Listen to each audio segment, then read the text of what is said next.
ఒక first meeting లా ఉంది ఇది. ఓకే, దయాకర్ గారు, ఇక్కడ మిమ్మల్ని పొలిటీషియన్గా కాదు, మీరు కూడా సినిమాలోకి ఎంటర్ అయ్యారు. ఆ, ఇండియా ఫైల్స్ అనే సినిమాలో మీరు కూడా నటించారు హీరోగా. బట్ ఇక్కడ సినిమా తెలంగాణ రాష్ట్ర విభజన తర్వాత అంతకుముందు చాలా చాలా దీని మీద విమర్శలు ఉన్నా, లేకుంటే ఫోకసింగ్ ఉన్నా, అంటే తెలంగాణకు సంబంధించినటువంటి తెలంగాణ నుంచి హీరోలు పెదగలేదనో 100 అంశాలు 100 చర్చలు జరిగినాయి ఉద్యమ సమయంలో. కానీ వన్స్ రాష్ట్ర విభజన తర్వాత సినిమా పరిశ్రమ, దానికి ఉన్న ప్రాముఖ్యత, దానివల్ల జరిగే ఉపాధి అవకాశాలు, ఇతర అనేక అంశాలు ఉన్నాయి. దాంతోపాటు తెలంగాణ సినీ పరిశ్రమకు సంబంధించి కూడా ఎట్లా దీన్ని డెవలప్ చేసుకోవాలి ఏంటి అనేటువంటిది కొంత చర్చ జరిగింది. ఈ కాంటెస్ట్లో ఒక ఇన్సిడెంట్ జరగడం, దాని చుట్టూరా కొంత రాజకీయ చర్చలు కూడా జరిగినాయి. దాంతో ఆంధ్రాకి తరలి రావాలని కొంతమంది అక్కడ ఉన్నటువంటి మంత్రులు కావచ్చు, డిప్యూటీ సీఎంలు కావచ్చు పిలిపించారు.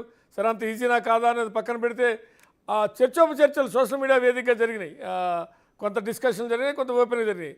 కానీ ఓవరాల్గా ఇవాళ సమావేశం, ముఖ్యమంత్రి యొక్క విజన్, వీటన్నిటి మీద మీ అబ్జర్వేషన్ ఏంటి? గుడ్ ఈవినింగ్ పివి గారు, అనుపమ్ గారికి, మిగతా పెద్దలందరికీ కూడా.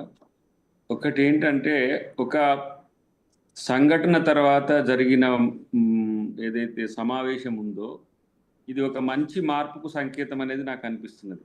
ఎందుకంటే ముఖ్యమంత్రి గారు అంతకుముందు మనం వారు పీసీఎస్గా ఉన్నప్పుడు కానీ, తర్వాత ముఖ్యమంత్రిగా అయిన తర్వాత కానీ సినిమా ఇండస్ట్రీ మీద తనకు ఒక అంచనా ఉంది. ఇప్పుడు మనకు పుష్ప నుంచి మొదలు పెడితే ఇటు RRR కానీ, బాహుబలి కానీ, తర్వాత కల్కి కానీ, ఇవన్నీ కూడా జాతీయ అంతర్జాతీయ స్థాయిలో పెద్ద ఎత్తున తెలుగు సినిమా భారతదేశంలోనే కాకుండా ప్రతి దేశంలో ఏదైనా ఒక ప్రత్యేక శైలి నిరూపించుకుంటున్న పరిస్థితి. సరే, మొన్న జరిగిన సంఘటన అనేది సరే అది ఒక విషాదాంతం, అది జరగాల్సింది కాదు, జరిగింది, మరొక మంచికి అన్నట్టుగా. దీనివల్ల సినిమా పరిశ్రమ పెద్దలందరూ కూడా ఒకసారి ముఖ్యమంత్రి గారితో కలిసే అవకాశంతో పాటు ఒక విస్తృత స్థాయి చర్చ తెర మీదకి వచ్చింది. దాంట్లో ఇప్పుడు నిర్మాతల మండలి నుంచి మొదలు పెడితే ప్రతి 24 క్రాఫ్ట్స్ సంబంధించిన అందరు మిత్రులు కూడా ఈరోజు రావడం జరిగింది. కాబట్టి ఇటు మంత్రులతో కూడిన, అటు సినిమా పెద్దలతో కూడిన ఒక కమిటీ మన సినిమా పరిశ్రమ ఎక్స్పాన్షన్ తర్వాత ఫ్యూచర్ కోర్స్ ఆఫ్ యాక్షన్ మీద ఒక మంచి బృహత్తర ప్రణాళిక తయారు చేయబోతుంది అనేది మనకు చెప్పకనే చెప్తున్నది.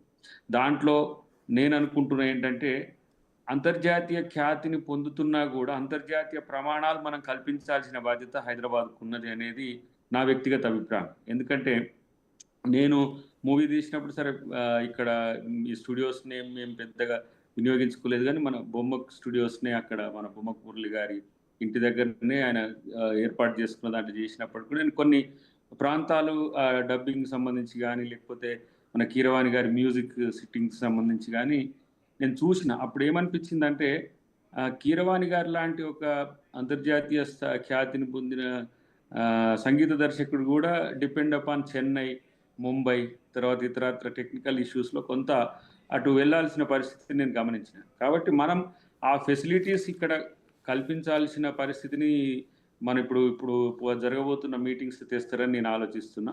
దానికి తోడు తెలుగు పరిశ్రమలో తెలంగాణ, ఆంధ్రాలో చిన్న నిర్మాతలకు సంబంధించి కానీ, లేకపోతే ఒక సామాజిక సందేశాలు ఇస్తూ తీస్తే సినిమాలకు కానీ మనం ప్రభుత్వం తరపు నుంచి ఎలాంటి రాయితీలు ఇవ్వాలి, ప్రభుత్వం ఎట్లా ప్రోత్సహించాలనే అంశంలో. ఎందుకంటే మల్టిపుల్ డైమెన్షనల్గా టాలెంటెడ్ పర్సనాలిటీస్ నేను చూస్తున్నా ఈ తక్కువ సమయంలో 2-3 సంవత్సరాల్లోనే.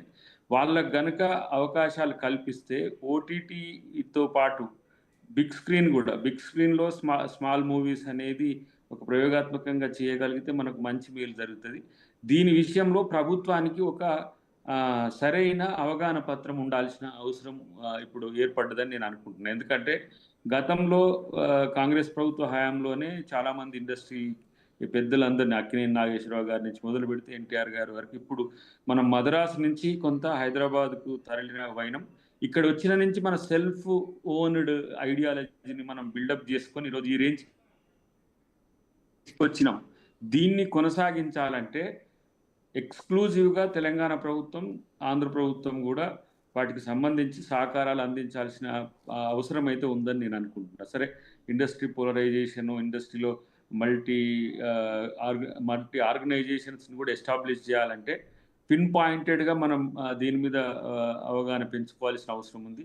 దానికి ముఖ్యమంత్రి గారికి స్పెషల్ ఇంట్రెస్ట్ ఉంది. ఇటు సినిమాటోగ్రఫీ శాఖ మంత్రిగా వెంకటరెడ్డి గారు కూడా మొదటి నుంచి కూడా ఈ అంశంలో చాలా కూలంకుషంగా అప్పుడప్పుడు చర్చిస్తున్నారు. నేను నా మూవీ సాంగ్స్ ఓపెనింగ్ అప్పుడు వచ్చినప్పుడు దీంట్లో తెలంగాణ పరిశ్రమను కూడా, తెలంగాణ కళాకారులను కూడా ఏ విధంగా మనం అప్గ్రేడ్ చేయొచ్చు, అంటే టాప్ లెవెల్కి తీసుకుపోవాలంటే ఎలాంటి కార్యక్రమాలు తీసుకోవాలనే చర్చ కూడా జరిగి ఇప్పుడు గతంలో నాకు తెలిసి 1938 నేను ఏదో సినిమా చూసిన 38 కంటే ముందు 34, 35 నుంచి కూడా ఇండియన్ సినిమాలో తెలుగు సినిమా తనదైన శైలిని నిలుపుకుంటున్నది.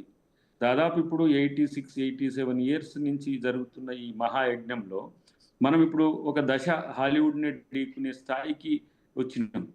ఇంకా మనం ప్రోత్సాహకాలు, రాయితీలు, పరిశ్రమను స్థిరపడడానికి వివిధ రంగాలకు సంబంధించిన నిష్ణాతులకు గనక మనం సహకారాలు అందిస్తే మన తెలుగు సినిమా స్థాయి నెంబర్ 1గా ఉండడానికి కూడా ఎక్కువ అవకాశాలు ఉంటాయి అనేది నాకున్న అభిప్రాయం. సరే, 24 క్రాఫ్ట్స్లో చాలామంది అనుకుంటున్నారు ఏంటంటే ఉపాధి అవకాశాలు దొరుకుతున్నాయి, టాలెంట్ కొంత వెసులుబాటు జరుగుతుందని అనుకుంటున్నారు. కానీ మన యొక్క ఐడియాలజీ వరల్డ్ వైడ్గా కావడానికి హైదరాబాద్ ఒక హబ్గా మారింది అనేది అయితే నా యొక్క అభిప్రాయం.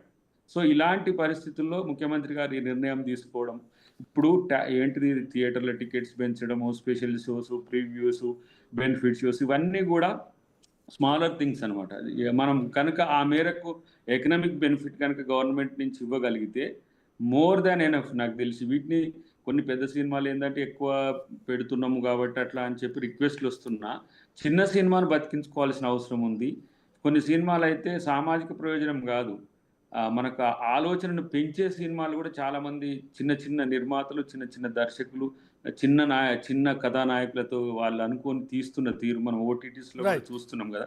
వాటికి ఎంప్లాయ్మెంట్ కల్పించాలంటే ప్రభుత్వం తన మద్దతును మరింత పెంచే విధంగా ఉండాలి. దాని వైపు కూడా ముఖ్యమంత్రి గారిని, ఇటు వెంకటరెడ్డి గారిని మనం మూవ్ చేసే ప్రయత్నం చేద్దాం. రైట్. నట్టికుమార్ గారు, గుడ్ ఈవినింగ్.